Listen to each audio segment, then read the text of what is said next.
Hello, I'm Susan Nash. Happy to welcome you to our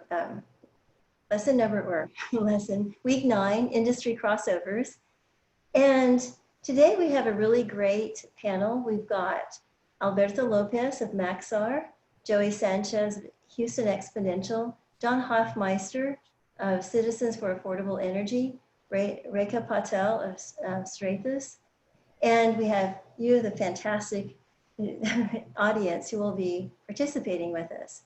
And I just wanted to thank our sponsor, Unique Ventures. Really happy that we have our sponsor and want them to really receive the appreciation that all that we have to give them, because they are sponsoring not only this event, but also UPitch, which will take place at UrTech. So if anyone is interested in either attending UrTech, which will take place July 20th and 21st, 22nd, let me know. Your participation will also entitle you to access to the on-demand section of it that will go through December 31st.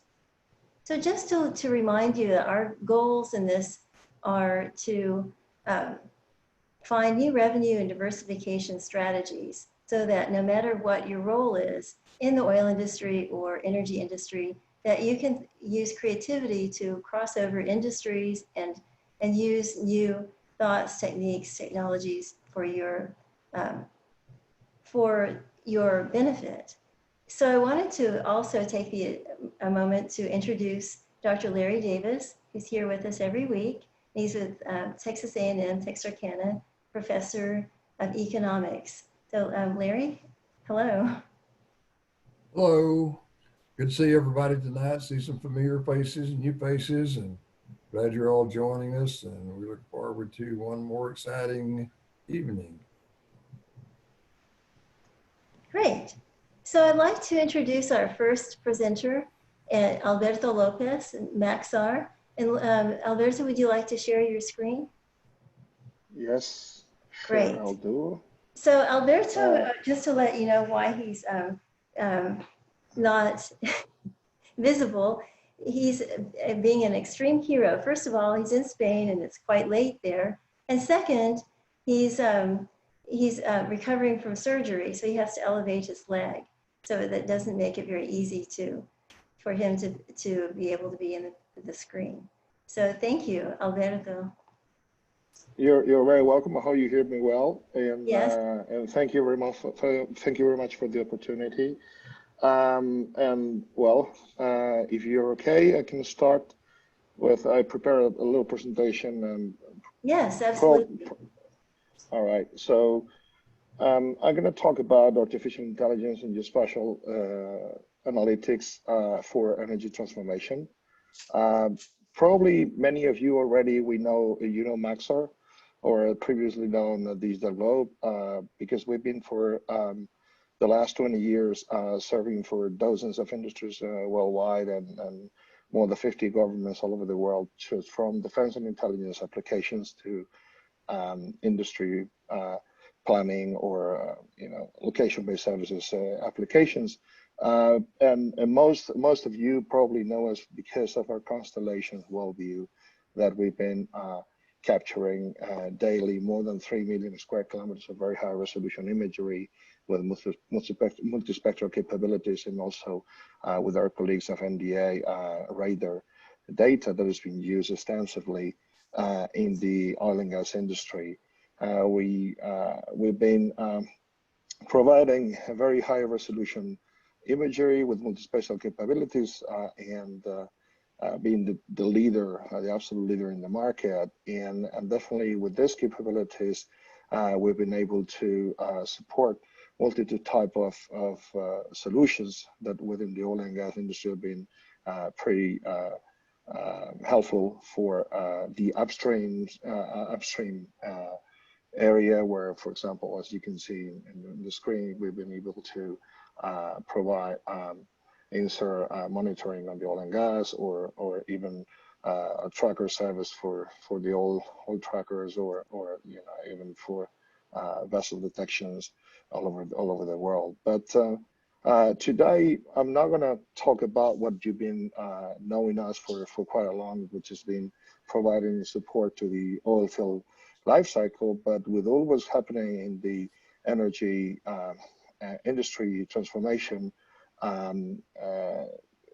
where we've been supporting in this cycle from the geoscience departments or engineering departments or even facilities monitoring in the complete flow of the upstream, where typically HSC operations or even security officers, they've been working with us. We're using our imagery for all this, all their activity, right? Or even getting into different areas like trading, where you see a lot of solutions that require our geospatial analysis capabilities, and we've been very useful. But you're very familiar with it. I'm going to talk more about what else are we doing and what we're transforming and where are we going, and also how we're supporting the energy market and the energy companies in this path forward. As I said, we've been supporting all the traditional applications related even to the asset management in the maintenance, or even the emergency responses with pipeline monitoring when the spills were occurring, not only on the sea but also in the ground. Like for example, in this cases where we've been able to detect and measure all this oil spills also in the ground. In this particular case in Russia. So this is all being based mainly on our multispectral capabilities and our radar, or SAR satellite capabilities. But we're launching a new constellation of satellites within the next year that is going to be multiplying by 15 the capacity we're having with our constellation. So we will be able to revisit almost 15 times a day in many parts of the world with the same or better resolution, going to the 29 centimeter resolution imagery, what will allow us to multiply by 3 our capacity to collect this imagery. So basically, when you have so much capacity and data and you're able to capture at this scale, you need to have also other technologies that allow you to analyze faster and put this data and information in the hands of the customers much faster. So basically, we created a set of capabilities and platforms that is allowing us to exploit what we call Earth intelligence at scale. And this is where I'm going to be focusing today. I'm going a bit fast because I know you're familiar with many of these topics, but I wanted just to be more on the side of the disruptive use cases we're unlocking based on these technologies. With all this data collections capacity and this artificial intelligence technology, we're able to extract information at the scale and being able to offer this in online services that is driving us to have a very powerful advanced analysis capacity, what is allowing us to, together with machine learning and deep learning workflows, be able to support this artificial intelligence analytics, even with third-party data, like, for example, you'll see later, fusion with drones or UAV sources. So with all these capabilities, the platforms and data at scale, we're able to extract information at scale and information products that are able, with the ones we're able to see and monitor what's going on around the world, and providing this is a base foundation for this analytics and this energy transformation. You will see how this is this is pretty remarkable capability and features that can be used by the industry. And not only we are providing obviously the imagery or extracting information like building footprints for the whole world, or even understanding what is the land use, land cover, or elevation all over the world, even the materials that we have in every part of the world. At the end of the day, we are providing this spatial database that can be exploited as a foundational base, but based on the same technology, we're able to extract through this deep learning anything that we can see throughout this imagery. So if you're familiar with what is deep learning, basically deep learning is a set of algorithms that it can help us to use at a scale, and for example, train them to, as I said before, we've been monitoring what's going on all over the world and knowing, for example, how much oil you can have in the oil tanks all over the world, but we can do that also to measure other kind of economic activity. So this is what we're doing, and then we are training with different data sets. We can generate with this applied deep learning technology. We can create computer vision detectors that is allowing us to, for example, measure how many cars you can have in a parking lot, or you can detect cars, trucks, boats in concrete areas, or even solar panels at a scale. As you can see, this is a very powerful tool, because, for example, 95% of all our imagery in our archive is never been seen by anybody. It's so big, the archive, so huge amount of imagery, that you require of these technologies to be able to extract the maximum value out of it. So with this computer vision detectors, you can count all these cars and locate them, and geospatially have all this information that could be exploited at scale. And for example, transform a traditional image of what we've been, for example, being familiar with in this very high resolution, transform it in a complete database of geospatial information that can be used at scale, like what you see, for example, in your screen. Or you can, for example, in this transformation where most of the energy, even all these carbon-based energy companies are getting transformed through the electrification to a more renewable energies companies. We can, for example, detect, like what you see there, create an inventory of all the light poles that you can have in a concrete city, in a concrete region, a concrete area. In that sense, we have these computer vision detectors that combine with our platform, crowdsourcing platform for QA/QC, where we can validate the false positive, false negatives to validate that we can generate a full database of such kind of elements.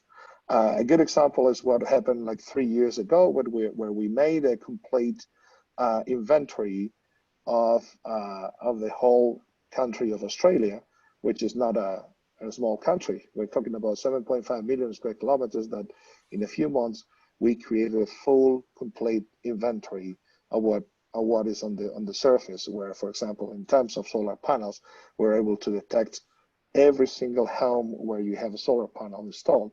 And with this platform we validated the false positive, false negative, and we're able, as you can see in the screen, to the people that is contributing with us is validating whether in a concrete house is a solar panel or not. But this is the whole workflow that combining the artificial intelligence computer vision techniques with that is allowing us to do this inventory. So before you want to access a concrete market, you can know already how many solar panels you got already installed, and where are these located, and this can be used both in the commercial side, but also can be used in the transformation to the smart grid domain, where we've been coming from a a market with one energy generator, one transport, and multiple customers, to now multiple generators and to multiple customers, where we have to transport the energy and deliver the energy promptly with this electrification process we are getting through. When we combine this with other type of sources, like for example UAVs, we can do this type of inventory that you've seen.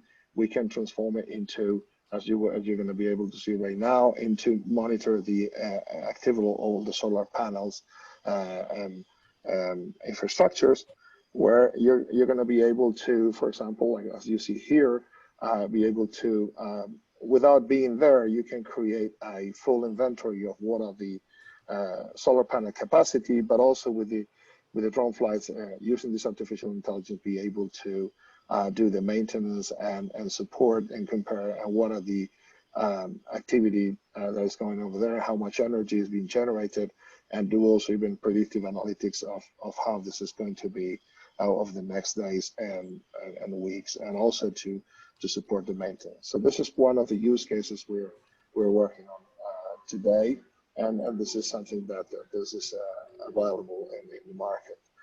Same thing, it may be done at a scale with power lines. With here, what you can see is just based on this very high resolution multi-spectral data, where basically we can do a more efficient vegetation encroachment support, and also the risk analysis of all this these power lines at a scale. So this is something that traditionally has been very slow and very painful for the energy companies to maintain. Now with this artificial intelligence combined with the very high resolution satellite imagery we got, and plus other sensors like UAVs, you can do this tipping and queuing and being a more efficient in the sense of the risk analysis and the support over the course of the transportation of the energy. You can see that when you're working with our 30 centimeters imagery resolution, you will see that even the wires can see in many occasions, as you see there. And this is allowing us to generate, with the same principles, at a scale, inventories of all the infrastructures that you got over there. Here, what you see on the screen is we're using our automatic generation of digital surface models and digital terrain models. With the detection of the light poles, we can create a clear path of what you're going to be on the ground. And this is something that traditionally has been done very manually. Now it's all been done very automatically. Obviously, we are not going to be able to see most of the wires that you have over the course, but as you see on the screen, you can generate what is the areas of probability where they're going to be located, and what kind of risk you're going to have in terms of security against fires and other kind of events with vegetation in the ground. If we're talking about this artificial intelligence and we apply this to crown tree delineation and trees counting and cementation, we're able to do this at a scale, and at a scale that is allowing us to detect all the trees and the size, etc., and also the type of trees. And this is allowing us to generate a new way of be compliant with RED Plus and MRV protocols, to be able to do the analysis of carbon sequestration and biomass inventory. So with this, we're able to compute on larger scale this above the ground biomass in carbon sequestration in terms of millions of tons of carbon absorbed and retained, which, as you know, is one of the areas that is allowing us to be able to support energy companies on this offset trading, specifically for the preservation of forest, like what you see on the screen. This is basically allowing us at the scale to generate this computing and manage, okay, what is exactly the, or with a very high accuracy in terms of over 90% of accuracy. What is the amount of biomass and also the carbon sequestration you can have in concrete areas? What is allowing us to fulfill whether the UN RED Plus protocols and be able to monitor over the course of the years at a scale these huge areas that traditionally has been impossible to be done. When we're using these capabilities in the field, on the field of the process of the electrification that is going on in our cities, and in general, all the transformation from what we've seen, carbon energy being transformed into electricity. For example, what you see here, this is Madrid, and you see over there cars in yellow. There are cars running above 50 kilometers per hour. In blue, those that they're below 50 kilometers per hour. In dark blue, they are moving. In white and light blue, they're stopped. This is allowing us to, at scale, we can count these cars, and we can see a city like Madrid, for example, at a given moment in the day, how many cars you got on the streets. And obviously, this is the foundation for correlating with mobile data. We are able to generate not only the traffic data maps that we typically are using for our LBS applications, but we're going beyond. And for example, this is a city like Madrid, 10:30 in the morning, and we have almost 1 million cars on the streets at that concrete moment. This is allowing us to know better and to have a method that can be comparable in every city of the world and every part of the world. And that can be helping us into do analytics, like, for example, okay, what we're seeing here with Repsol of how we can transform a traditional gas station into a supercharger for electric cars, and what this transformation should be happening. Also, if we go a bit further and we use part of the features that we've been talking about with the multispectral imagery, and we talk about surface reflectance. Surface reflectance has a property that which we've been using for the course of the last years to be able to transform hazy images and using this reflectance, and through some algorithms like what we call atmospheric compensation, we've been able to clean the column of the air to have a more crisp and clear images for the traditional users.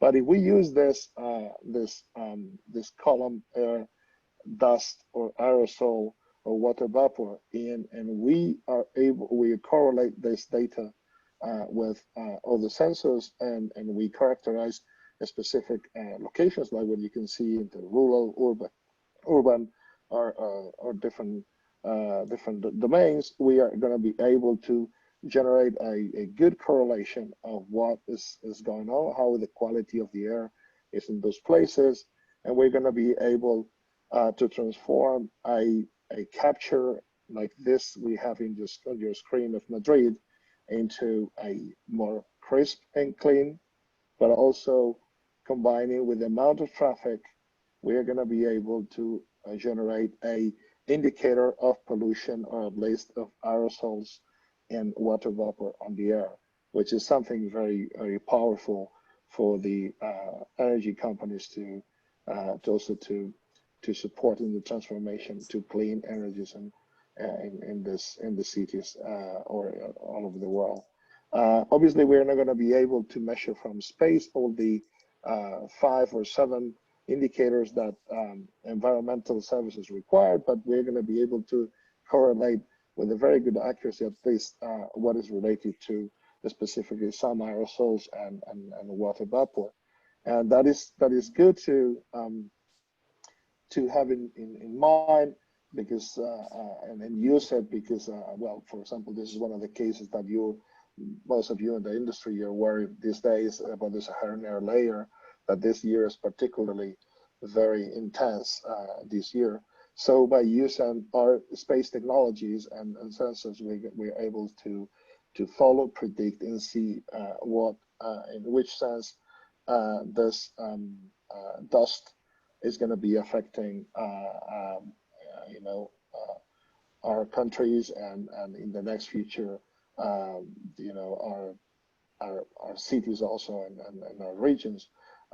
So we have a product we call Weather Desk, where we've been doing at scale, doing predictive analytics for weather services, where we're using all the different weather models, not only the US or the American GFS, but also the European models. We're able to do prediction with 15 days in advance, and we are able to provide information for trading in terms of how this is going to be affecting the energy companies, but also with the agriculture domain for the commodity markets. And this powerful tools, combined with what you've seen on the aerosols, etc., we're going to be able to see what are the impacts that the south is going to have on energy. Of course, in some cases, in the positive, with the pushback of the hurricane season, but also the negatives that could be how the solar energy is going to be decreased, or how the different productivity is going to be affected. With this, I wanted to hand over to you for the next speaker, and remember that we can tackle very challenging, tough issues and use cases.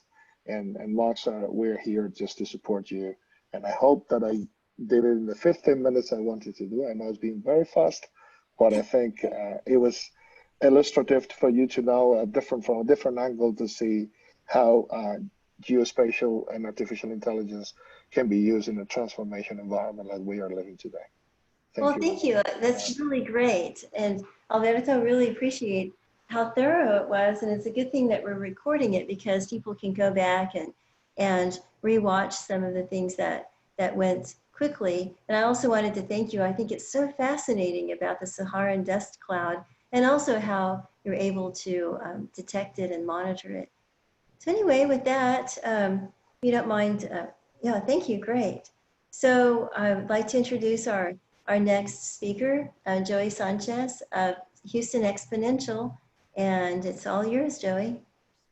Houston Exponential is an organization in Houston that's dedicated to helping startups and companies at the commercialization level gain clients and to grow.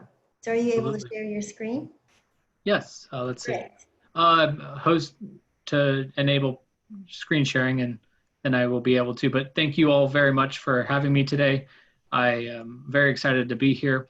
And Houston Exponential, Susan, very, very much thank you for your introduction.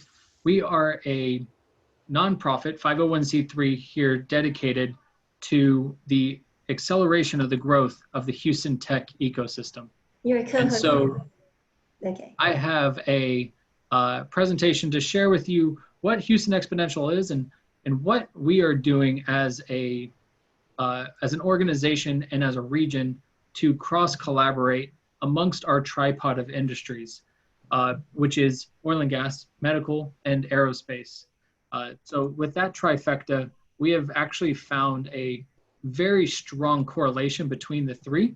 And at the startup level, we have found that startups are able to take it from one aspect of application for an energy company or an energy application, and then transfer it to our aerospace industry seamless. So like I said, Houston Exponential is dedicated to accelerating the growth and opportunity for the Houston tech ecosystem. And we host a variety of events and opportunities to convene business leaders, startups, startup development organizations, which are SDOs in our book. These include tech accelerators and incubators. We just welcomed Greentown Labs last week as their second location in America, here in Houston after Boston, for a clean tech acceleration. So we are looking not only for the current oil and gas industry in Houston, but to the future of many different opportunities that arise. in March, right before COVID hit in America and in Houston, we hosted an event called the Houston Tech Rodeo, which is in conjunction with the world's largest rodeo here in the city of Houston. We had a plethora of events focused on many different avenues of tech and innovation, and brought the community together for a celebration. And so today I want to share with you how HX unlocks that value by serving as that clearinghouse of resources for Houston's tech ecosystem. And we convene partners to create opportunities for growth and collaboration.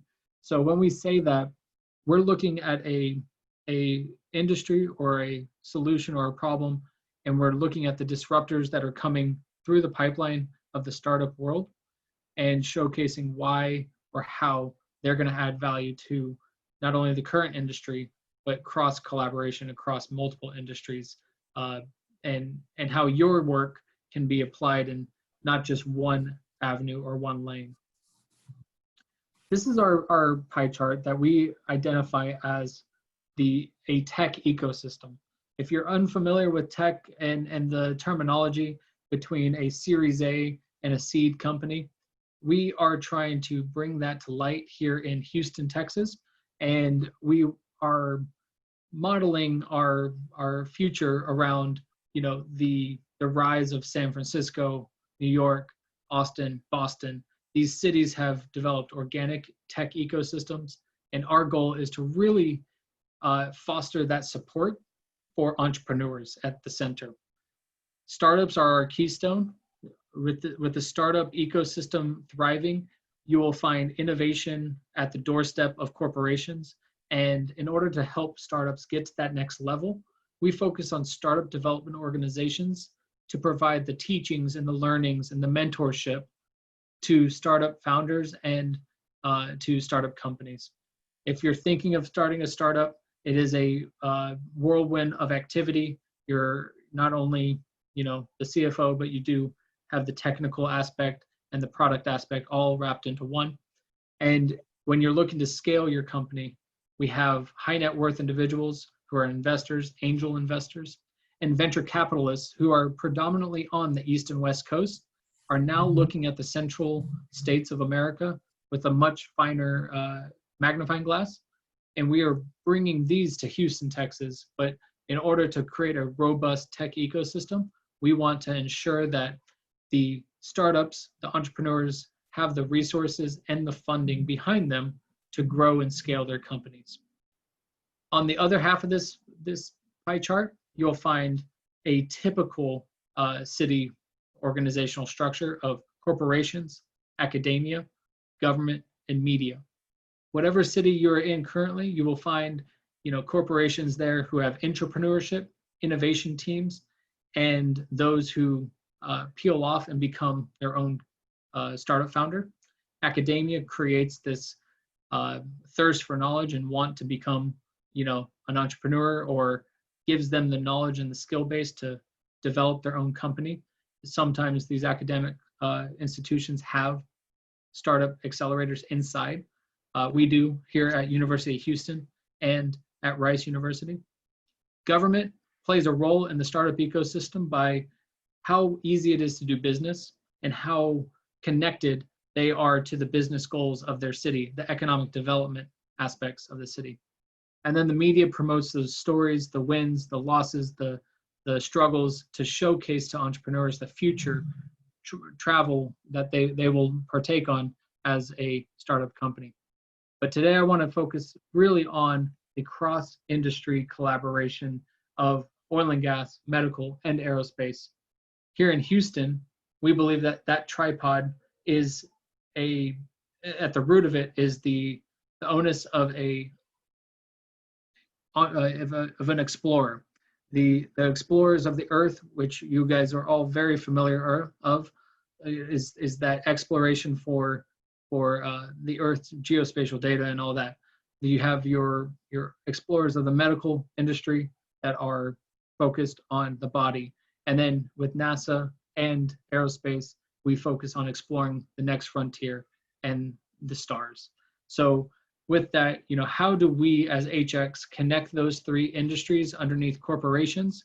And the dark blue line that connects all aspects of this pie is what HX and our community partners do in order to showcase and share the opportunities available across all multiple industries. Our first thing is really that connection to startups. And so when you are a startup company or you're thinking of creating a startup, you want enterprise clients and you want venture capitalists to take notice. In order for us to ensure that possibility, we have created immersion days that really do give the startup an avenue to meet with venture capital or with corporate venture capital in order to scale and grow their business. We have already had about 12 of these AMA sessions during COVID that have connected our startup community and the startup community of the country to the corporate venture and the venture capital that is focused here in Houston. Second is thought leadership. When you have this ability to create a product that is unique, is novel, and it has that ability to transform a industry, we want to showcase your thoughts, your ideas via a platform in this region of Houston where oil and gas, medical, and aerospace dominate our industrial aspects. So thought leadership, we've already hosted over 75 of these HX TVs that you can review and actually notice the trends and identities of startup founders and corporates. Finally, as my role, I forgot to introduce myself properly here, but my role as Director of Corporate Engagement is to create curated connections between corporations, industries, startups, and venture capitalists. To be that concierge of sorts to ensure that there are connections between all different aspects of that pie. And when it comes to cross-industry collaborations and starting your own business, focusing your product and your development of your services so that it doesn't just have a total market value of one industry, but it can encapsulate multiple industries. Here in Houston, we have developed with the Lilly Lab, is a Rice University lab for entrepreneurship, a corporate innovation roundtable. We have representatives for innovation teams from across multiple different companies and industries, where their innovation teams are coming to talk about internal and external innovation. Internal innovation is that aspect of HR and idea generation, R&D development, labs, and then external innovation is working with that external world to ensure that you are finding the most recent, most up-to-date, and hot startup companies out there that you can find. And external innovation is now the model that we've found many corporations really gear towards in order to accelerate their growth and their models of disruption amongst their competitors. We've developed this marketing and this engine to not only share these ideas, but to create new industries. As I mentioned earlier, Greentown Labs has started with Houston and is now, how can we really create the element of cross collaboration and unparalleled industry experience into new found industries. Since COVID has begun, we've really found that there's a need for online content to create a library of information. And if you're interested in learning more about robotics in space, the leadership of NASA, Rob Ambrose, is the leading robotics employee of NASA. And there's another one of Billy Cohen, who is focused on the Center for Device Innovation at TMC, Texas Medical Center, where he is focused on multiple different innovations, but one that really caught our eye is a pumpless artificial heart. So with that, we've identified a few organizations here in Houston that are focused on cross collaboration. One of those is Pumps and Pipes. If you have heard of this organization before, this is literally that academic aspect of organizing oil and gas, medical, and aerospace to find innovation through collaboration.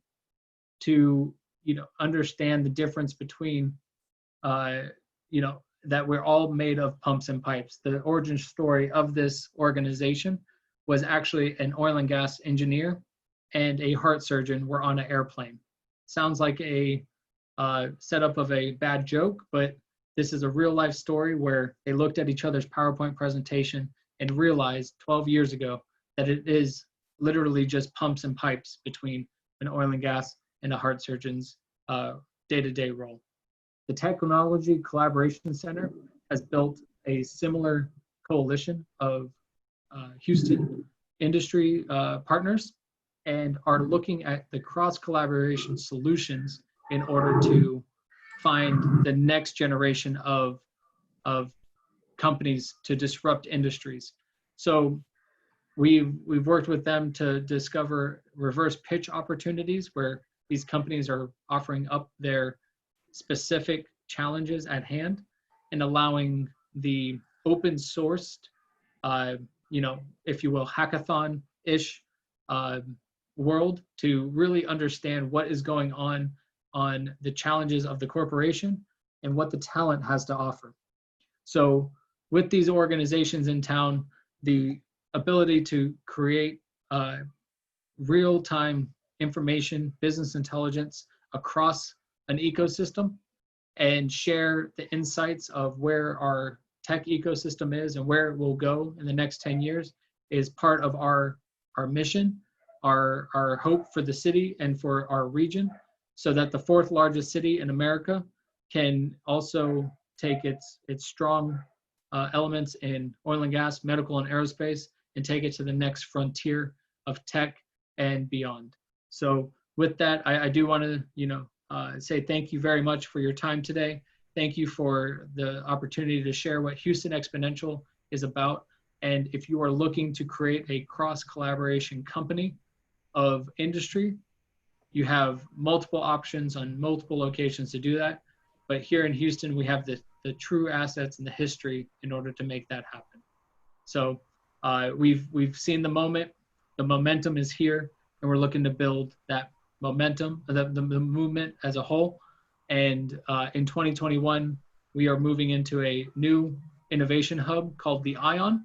I hope to see you all here one day soon. And please do reach out to me via LinkedIn or via my email address if you have any questions, thoughts, or inventive or innovative ideas that you believe would help transform the future of the world. So thank you very much for your time today, and I hope you all have a good rest of your day. Thank you, Joey. That was great. And I'm so glad that you walked us through all of the different ways to collaborate. And I also am glad that you mentioned business ecosystems, because it's a perfect segue to speaking with John Hofmeister. As you may probably know, John Hofmeister is former president of Shell Oil, and he retired to start his new organization. So anyway, we're really honored to have you here tonight, John. Well, Susan, thank you very much, and good evening, everyone.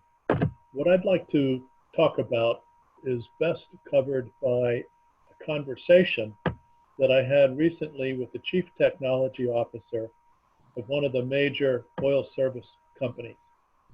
He told me about a project he was working on, which was going to use 3D manufacturing to create a new and different arrangement of metallurgy that would make up the body of a subsea mechanical, and that in order to get the job done, he counted that he was working with 15 different organizations. There were a multiple number of organizations from the supply chain. a number of internal organizations across his own company. And then, of course, there were multiple organizations across the customer base. But because this was a unique new way of doing some subsea operations, he needed a collaboration to occur that was all done with the entirety of the project being digital in nature, from the 3D manufacturing and the design elements that went into it, to the material acquisition, to the testing and development, and the integrity and the health, safety, and the environment issues. Everything was digital. And it struck him that this is a new way of doing business where I have so many entities to work with, each of which has its own stake in the game, each of which might have its own different view of how the economics play out, how the quality plays out, how the actors interact as this is going forward. And he said, this is a new world. I've never had to deal with this before. Along with that conversation, I've been in touch with a very special individual whose name and information I will put in the chat room after my presentation. His name is Roland Deiser. He is the director of the Center for Future Organization at the Graduate School at Claremont College in California. And he has studied for years the changing business ecosystem. And that's really what my friend, the chief technology officer, was dealing with at this service company, the changing business ecosystem.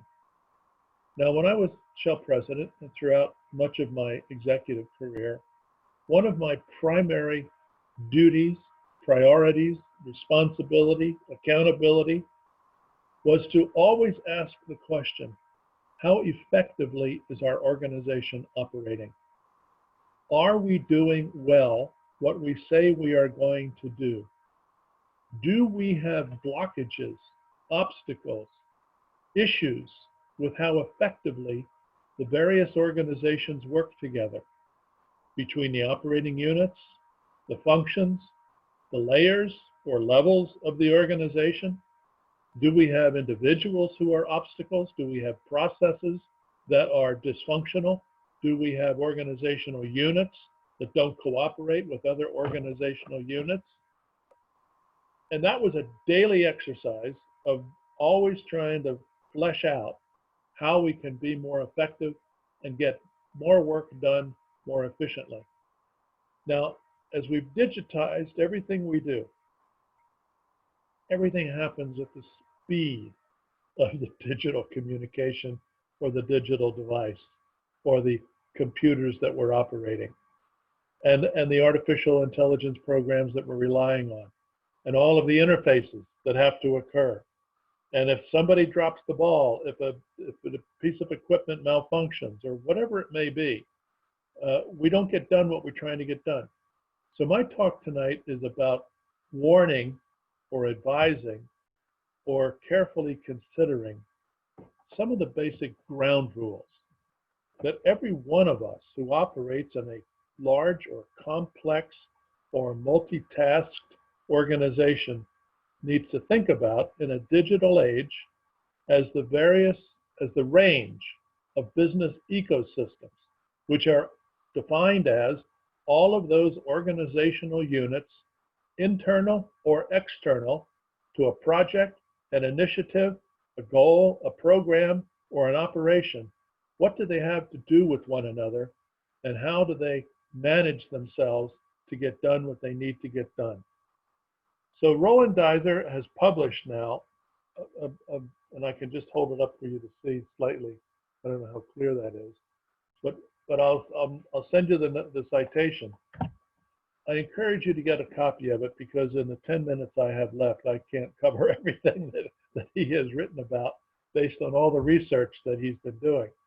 But I just want to hit some of the highlights because it's the way we ask ourselves questions about how well we're doing or how well we're not doing that helps to surface the dynamics of how the changing world of business ecosystems work together. So let me start with imagine yourself in the center of the activity that you're a part of that involves other organizational units, internal, external, whatever, from the supply chain to the customer value, or to the customer who is valuing what you're doing for them. And that whole range operates across a linear but a circular basis as well. So you are at the center of a 360-degree view of what needs to be done. Looking up, looking down, looking north, south, east, and west. You're at the 360-degree vertical and horizontal center of the work processes that you're involved in. What do you have to think about? Well, I'll give you some highlights. One, first of all, to understand the network dynamics that you're dealing with. Who's internal, who's external, who's horizontal, who's vertical, because they all have an impact on you. And of course, related to all of those people, and I have always said, oil and gas is a people business. Yeah, we use technology. Yes, we push the frontiers of science all the time, physics, science, materials, you name it. We push all that, but at the end of the day, we are a people business in oil and gas. Always have been, always will be. So who are the people in this system of network dynamics you're dealing with? That's number one. Number two, how does the ecosystem govern itself? In other words, who's in charge? Who makes the calls? What are the rules? What are the protocols? What are the processes by which we know that we're doing the right things, that we're coming to an agreement, that we're making decisions, that we're executing according to whatever our plans were agreed upon? Number three, what is the ecosystem strategy that we're involved in? In other words, how do we as an organization ourselves envision, see, and appreciate the various other organizational units, internal to our own company or external to our company, that are part and parcel, and how do they see it relative to us? In other words, does the ecosystem strategy play out? Do we embrace it? Are we enthused about it? Or are we resistant, passive reactive, and reluctant? That's a very important part of how we choose to work with other units. Next is, how is the ecosystem designed? In other words, how do we leverage the network of people and the economics that are tied into everything? Because after all, we're all business people. Whether we work in engineering, whether we work in quality, whether we work in finance, we're all about business. That's what oil and gas is. It's a business. It's not an institution. And so how do the economics work for everybody involved in that ecosystem design? Do they see value add? Are they willing to pay the costs? Are they willing to commit the time? Those are all sort of design issues. Then there's the ecosystem quality. And that is how well performing, how capable, how competent, how technically or financially or operationally capable are the people in the ecosystem. Do they hold muster? Do they do what they're supposed to do? Do they do it well? Do they know what they're doing? Do they help to answer questions? Do they help to solve problems? And so the quality of that ecosystem matters a lot. Then there's the dealing with multiple business ecosystems. We just heard the previous speaker talk about aerospace and medical and oil and gas. And they come together, they actually come together because they share technologies. And I don't know if you've heard me say this before, but I'll say it every chance I get. It's my view that the cognitive capacity requirements of 3 industries in this world, 3 economic sectors in this world, surpass all others. And that is oil and gas, medical, and aerospace. The cognitive capacity, the risk requirements. We're life and death businesses, all 3 of us. And we're pushing the frontiers of knowledge and science all the time. And that takes brain power. Well, in the multiple business ecosystems, are you bringing in technologies from other sectors? Because that helps you be more successful. Then the next one is the boundary management. Where does one organization's responsibility begin and end? And how does it interface? Within the internal organization, we always know there are pressure points, there are contradictions, there are frictions, there are tensions. Well, if those exist internal to our company, those also exist external to our company. If you run down the supply chain or you run up the customer chain, those tensions are there, those restrictions. And so how do you manage the boundaries so that you can operate in a more frictionless manner? How do you get along with others? How do you reach agreement? How do you resolve differences? How do you resolve conflicts? All of that is a critical part of the business ecosystem in the digital age. Then within an organization, the next one is the relationship in the portfolio management of all the different relationships. You know, if you're sitting in an engineering department, for example, or if you're in a petroleum, I should say in petroleum engineering, or you're in some kind of an operational unit, you're dealing with multiple business players simultaneously. The dimension is not just one, it's multi-dimensions. And so how does you manage the portfolio of all those activities? Because if you're working in the case of the CTO that I mentioned, you've got the subsea equipment. Well, you've also got you're also providing services up on the rig, or in the drilling area, or in the logistics management area, or whatever else it is. And so you've got this whole portfolio of interfaces with different organizations. And he gave me one example with 15 organizations. You can imagine that his many other projects and responsibilities, he's in the dozens and dozens of relationships. And how do they all work? Then there's just a couple more. One is orchestrating the operational model that you and your partners have decided upon. That operational model is, how do you keep track? How do you measure? How do you, mark what are the gates that you progress your way through, and so on. Then 3 more. Organization effectiveness. Is the organization actually doing what it says it's trying to do? And is it doing efficiently, or is it doing it with great pain, rancor, difficulty, complexity? And so how do you make your interfaces and your decision making more efficiently, more effectively, I should say? Then the last 2. 1, talent management. Do you have the right people? Let's be clear. Not everybody is cut out for everything. We have subject matter experts, we have operators, we have managers, we have people with different levels of experience, different levels of maturity, different levels of communication skills, different levels of intellect and communication capability. And do you have the right people that enable the smooth business ecosystem to operate? And finally, are you learning?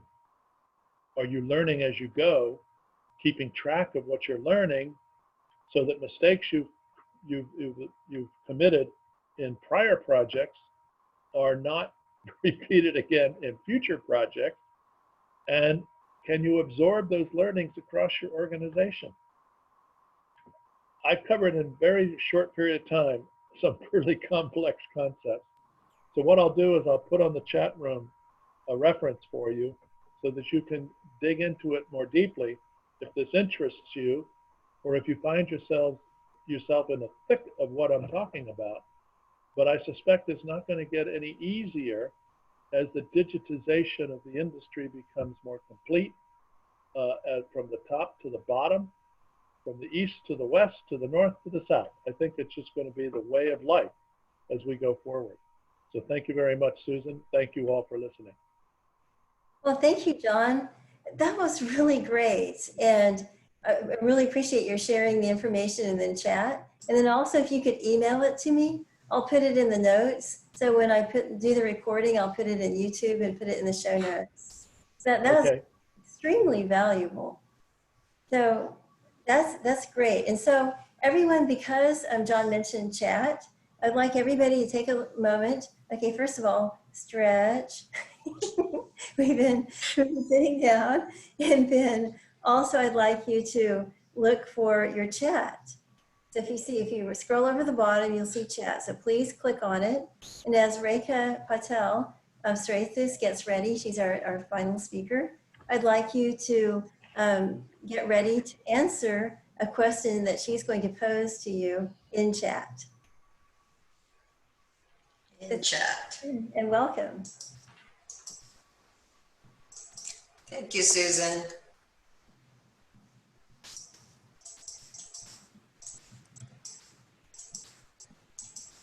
I need to go to all. So, well, as you get ready, I'll ask the question that I'd like everybody to answer in chat. How many of you have used collaborative software either at work or in a project, personal project? But please answer in the chat. In the meantime, Rekha, you can share your screen. Yeah.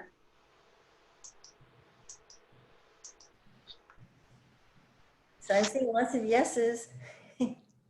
I guess a better experience, the question would have been, what kind of experience have you had? But that would.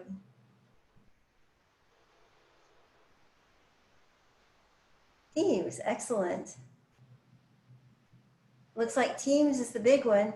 You might mention the other software, collaborative software you've used. Like we're seeing Teams and Zoom, GoToMeeting. Anybody use Basecamp or Trello? So Rekha, do you want to share your screen? I thought I had it up. You guys don't see it yet.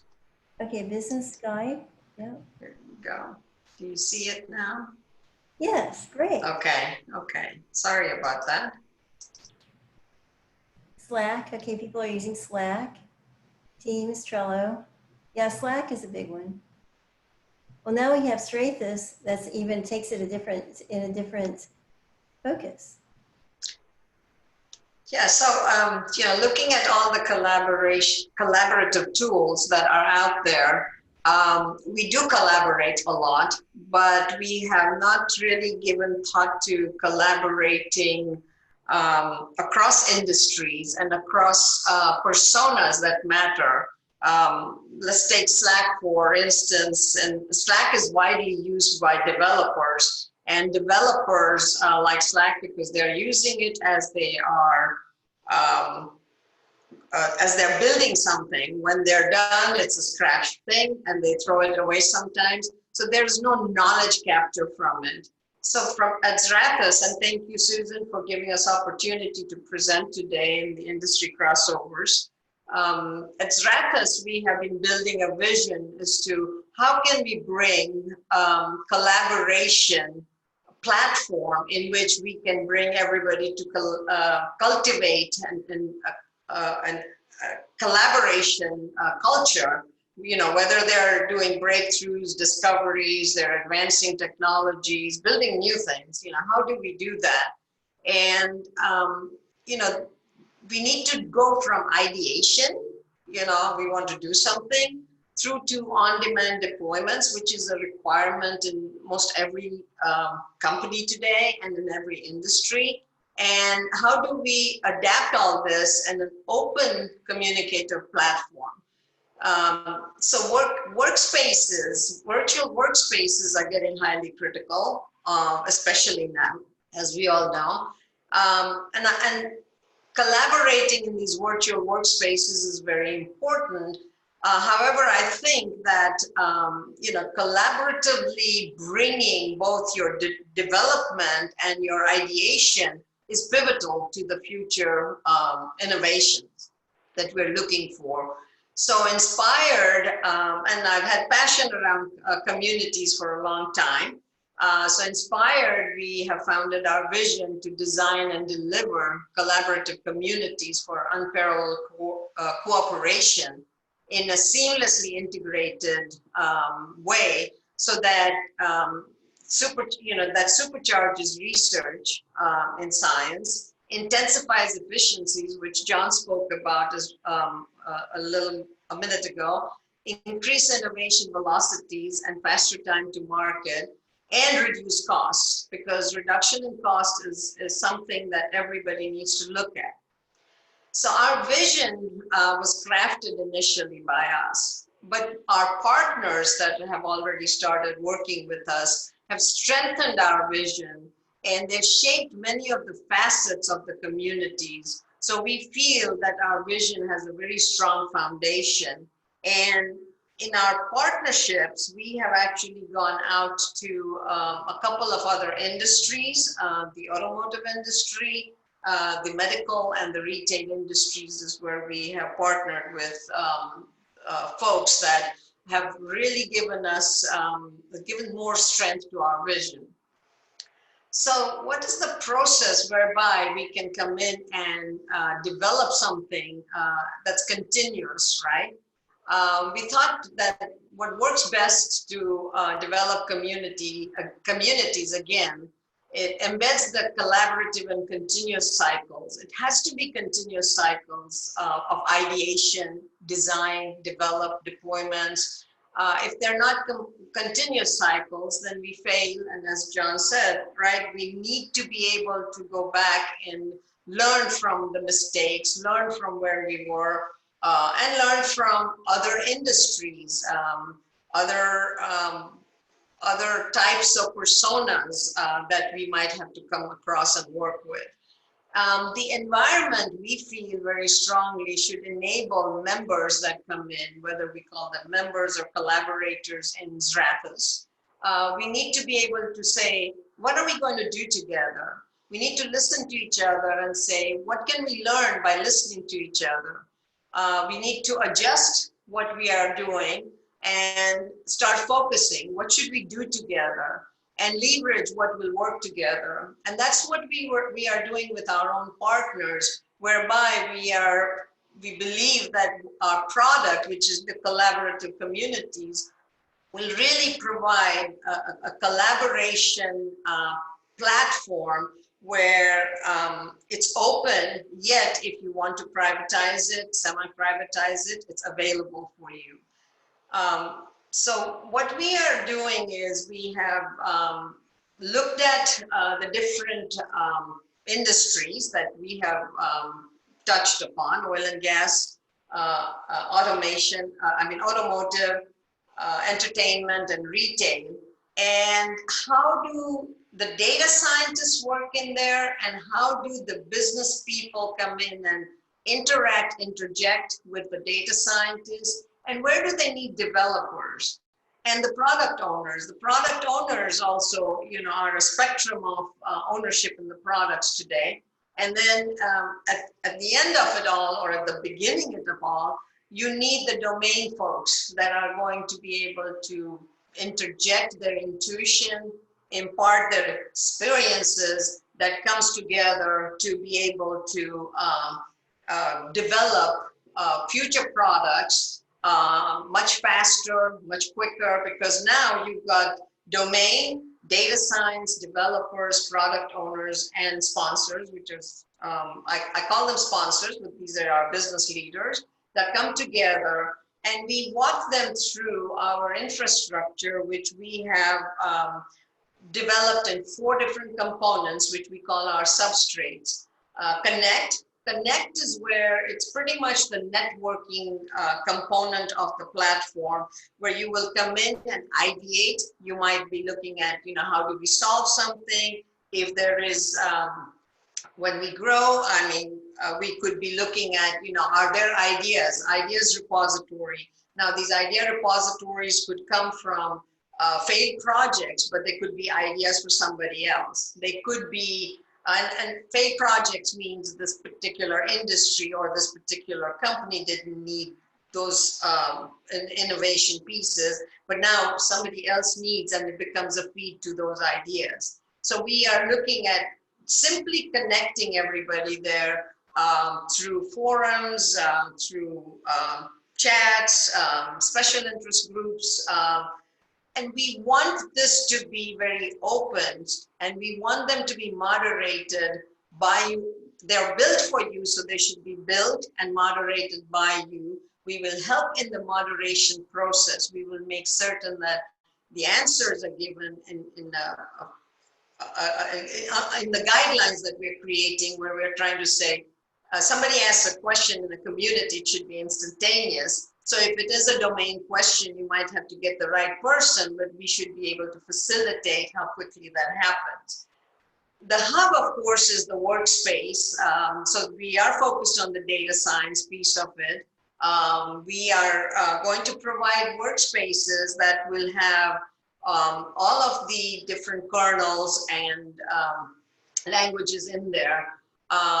But what we're doing is, for each industry, we are also looking at what workflows and pipelines do these people need.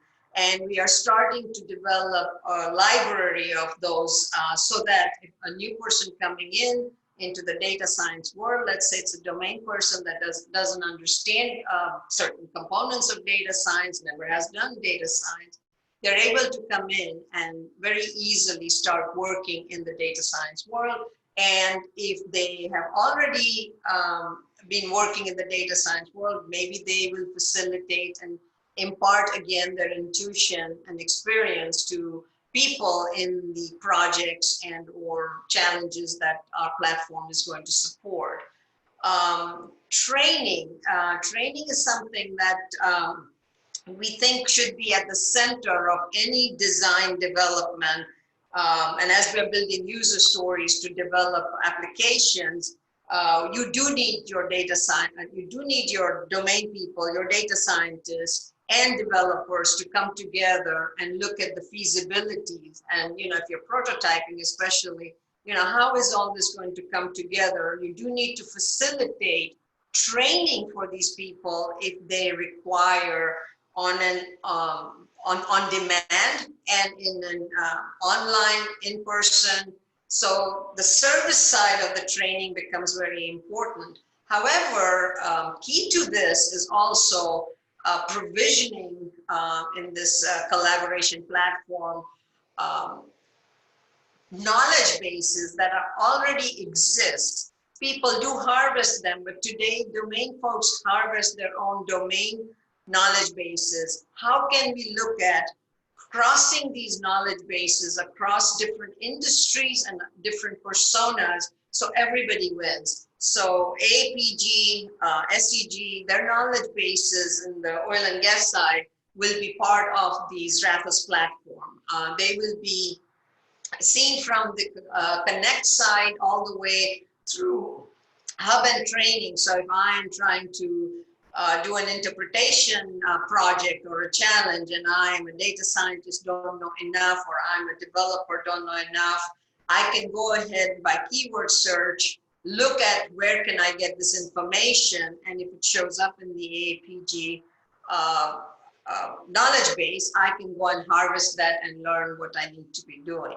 So this is pretty much the process that we have been thinking about and developed our design and user stories to develop our platform. We think that by facilitating the collaboration of just solving it for these 5 key personas through our platform, we will facilitate quite a bit of movement and learning between the different types of domains and personas across industry, because the cross-vertical has been something that we have been wanting to do, and our partners are coming in and helping us understand and learn and bring the collaboration in here together. And then we come into, how do we progress and what have we done?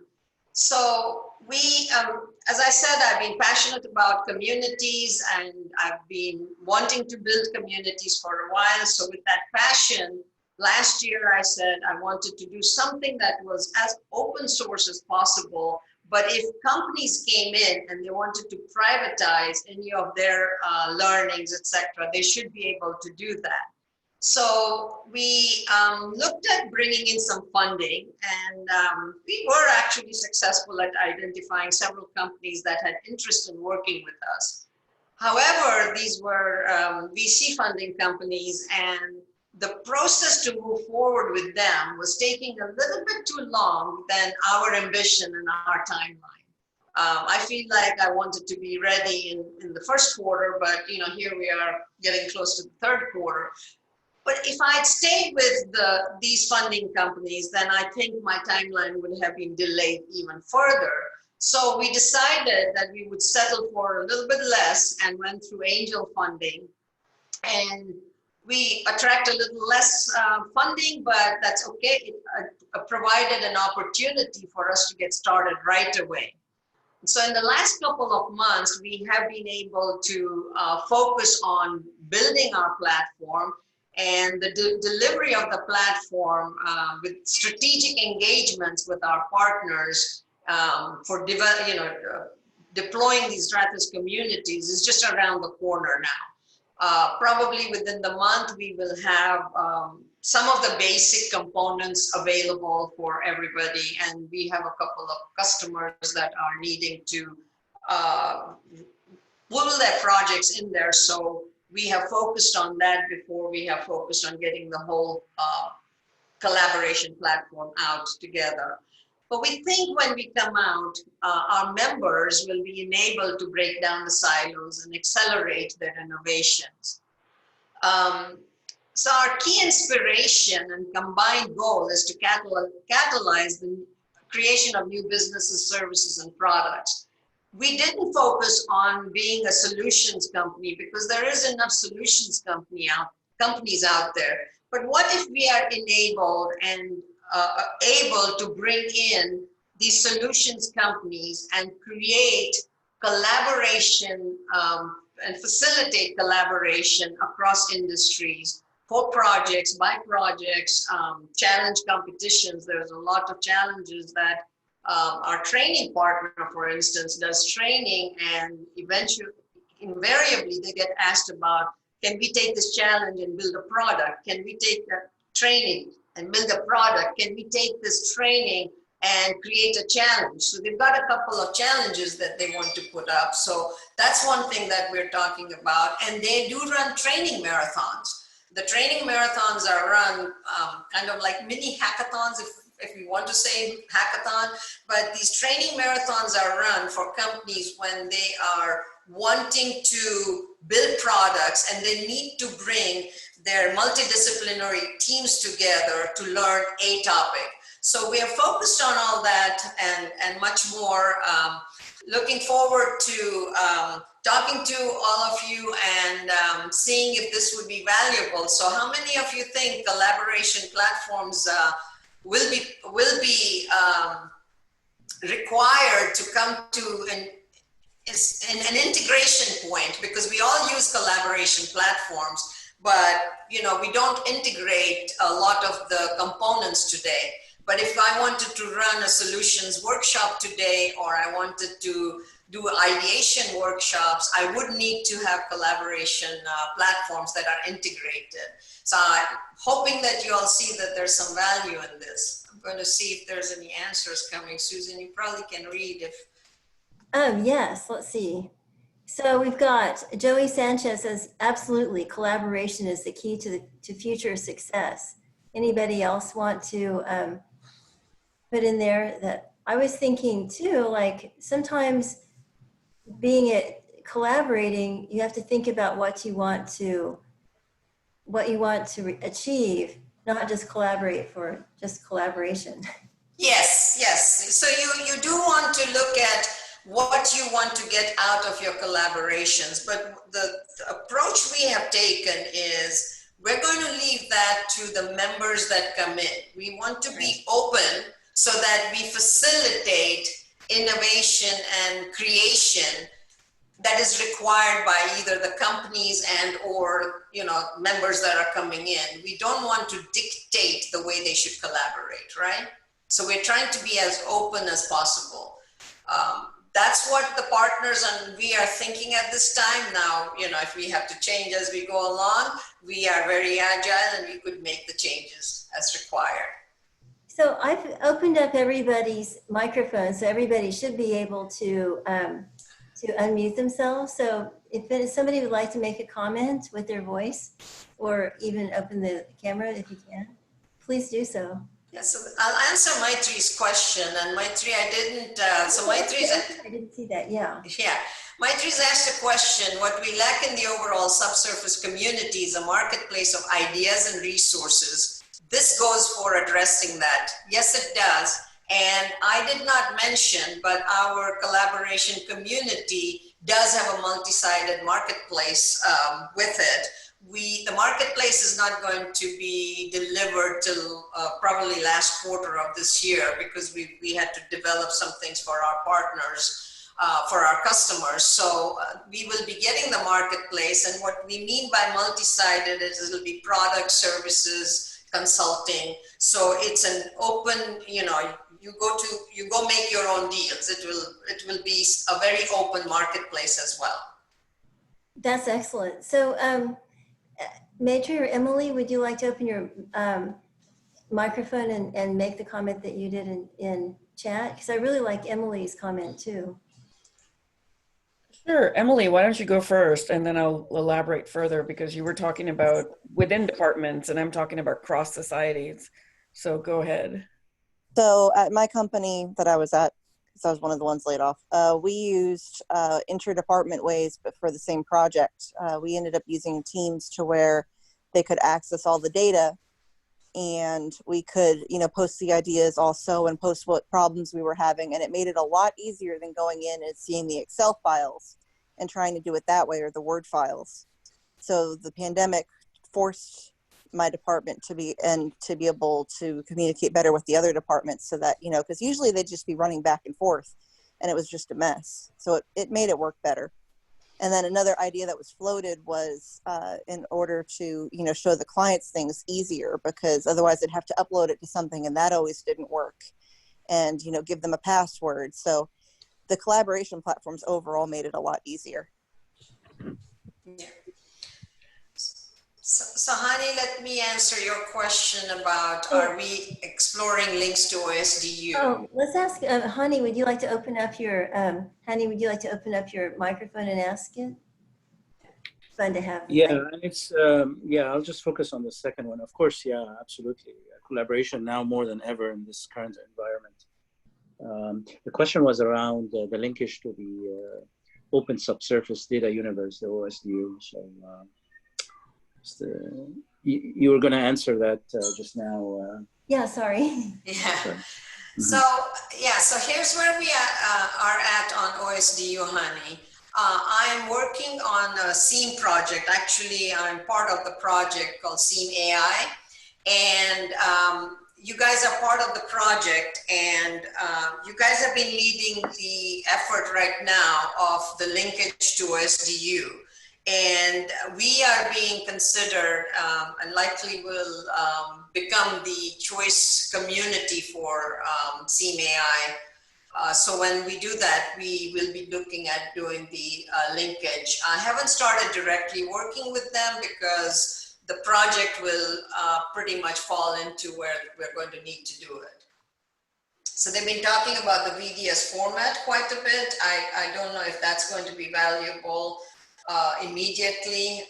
That's the Blueware seismic VDS format, but John Hudson, I think, would like to be able to bring in the log data, the piece that's been solved already. So yes, we will be looking at exploring and bringing in OSDU linkage. So I have a question. So would it be possible to say bring in satellite data, like work with Maxar type of data? Because I'm really intrigued by some of the, like the solar panels, just the application. Susan, this is Maitri, and Yeah. before we start like getting into sort of this rabbit hole of data, I really think that we need to explore what Xrathus has to offer as a collaboration platform, because the point of it is that it's creating a community, you know, where SEG, AAPG, SBE, and all these communities can bring value is that we're trying to strengthen our membership. We're trying to enable our members to do some pretty innovative and pretty transformative things in the space. And right. And the thing is that data is just one aspect of it, and OSDU is just an indexing solution unless it wants to be something else. Okay. So the thing that Xrathus is doing, in my opinion, is that it's creating, you know, you're bringing people together, you're bringing resources together, you know, you're bringing ideas together, you're bringing all of these things into one place, and data is just one aspect of that. If all data can flow through it, that's great. But the thing is, if the bigger you think, the more data, apps, solutions, workflows, and people can flow through it. And I think that's where we need to be thinking from is, let's think about the platform and how open we want to make it, you know, and then that will dictate the wealth of data types that we can bring into it, right? Yeah, I agree. Right. Well, that's a good point. And see, that is something that I had not really thought about, because when I think collaboration, even if it's across platforms, I'm probably like everybody else, I start thinking of the use case first, right, rather than a more open definition. So you bring up a really good point. Well, and the thing about that is that there are use cases now, but then what future use cases can we also enable and innovate for?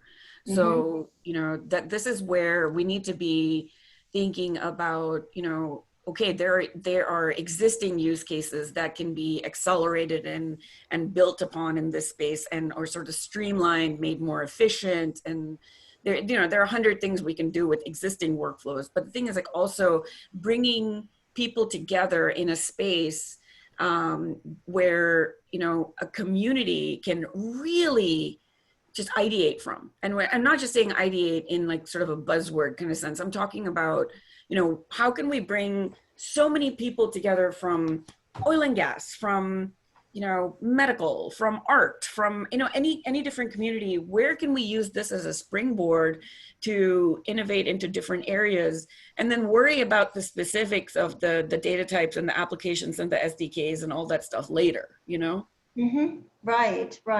That, you make a great point, because I think that it is, even though we think that we were able to transcend the paradigms that we were in, we really can't until we start talking to other people. Right.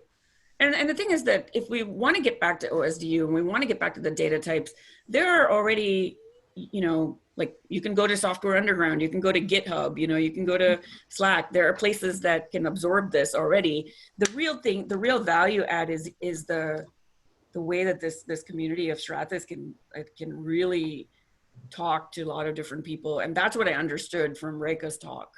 Right. And not just, I mean, I think that we could say, you know, SEG, SPE, AAPG, but as you point out, bringing in people from different disciplines. Right. And that domain expertise is really what our community can offer across the board, is that we are deep domain experts, and that we need to make deep hybrids of ourselves, and not just wholesale, you know, hand problems over to, you know, external service providers. And I say this as a Microsoft employee, so just putting that. But I like that, to make ourselves hybrids, to make ourselves just basically redefine or at least let go of any definitions we had of ourselves. Right. So I exciting. think one of the areas I would like to comment is that, for example, what we've been doing lately with your founder, your Microsoft founder, with Bill Gates Foundation, where we've been working in the medical side just to try to eradicate malaria and polio in Africa at a big scale.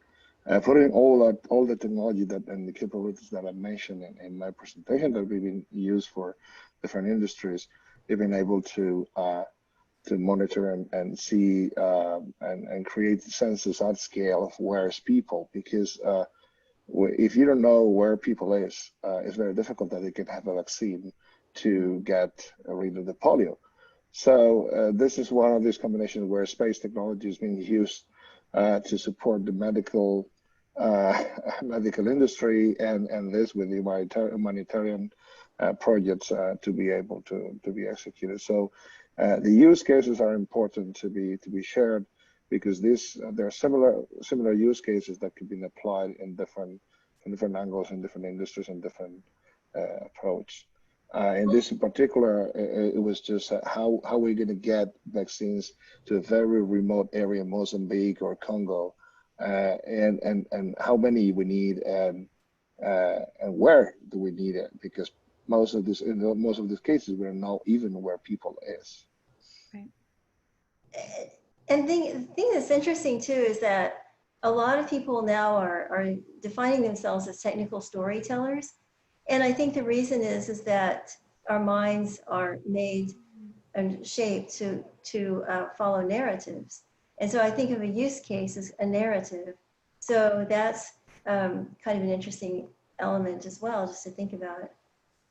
Right. Yeah, Hani here again. I agree. I think the use cases are important.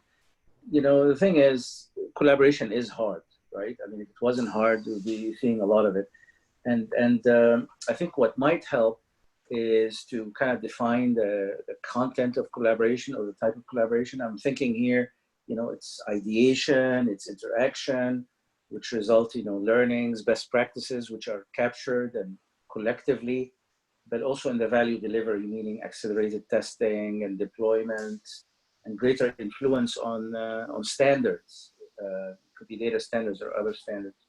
And in order to do that most efficiently, I think what I would recommend, at least based on what I've seen in other areas, you know, whether it's hardware or other digital domains, is to identify those areas that are have the greatest value with the least amount of resistance, because there are certain areas that are difficult inherently because people perceive, you know, some differentiation or proprietary value, even if it's just perceived, around some aspects. So there are some areas that lend themselves better to that. So for example, in technology development, things around health, safety, environment, sustainability in general are less threatening and more amenable to collaboration. Things, for example, in developing standards, industry standards, lend themselves very well to collaboration. But there are other areas that are more difficult. So, you know, best to start somewhere, you know, we can get traction and build a community and get success under your belt that way. That's a really, really good point, and a nice ending point, Hattie, for tonight, where it looks like we're out of time. I want to thank everybody for staying a little bit later. This was just such a great meeting tonight with so many different perspectives. I just want to thank everyone again: Alberto Lopez of Maxar, Joey Sanchez of Houston Exponential, John Hofmeister of CEA. We have Rekha Patel of Xrathus, and of course, Larry Davis of Texas A&M Texarkana. So thank you, and I want to thank also Maitri and different and also different people who chimed in and contributed, Emily and Maitri and Hattie for contributing. And next week we'll be talking about innovation imaging, different kinds of imaging, so that should be exciting. And you'll be receiving an email from me with a link to the recording. And also, I'd like to invite you to go ahead and sign up for next week, because you might as well prepare and reserve your seat. So thank you, everyone. Thanks, Thank you. Susan. Thank you. Thanks for the Thank you. invite. Thank you. Okay. Thank you. Stay safe. Thank you very Stay much. safe. Bye-bye. Thank you, Susan. Bye. Thank you.